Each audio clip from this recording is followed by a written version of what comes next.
Ayan mga barangay, ngayon po yung ating barangay. Ayan, naka-duty po tayo ngayong gabi, anong oras na ba? 2:30. Ayan po yung mga tanod natin, kahit na maginawang panahon, nakantabay po rin po tayo dito sa ating barangay upang in case of emergency, meron po kayong matatakbuhan.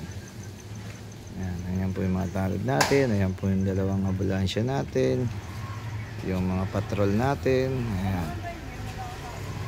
Ayan po ang ating barangay.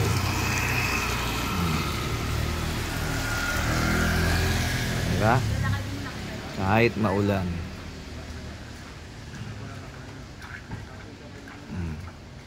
Kaya mga barangay, kung meron sakaling problema, tawag lang po kayo sa barangay o punta lang po rito upang ma-actionan po natin kagad.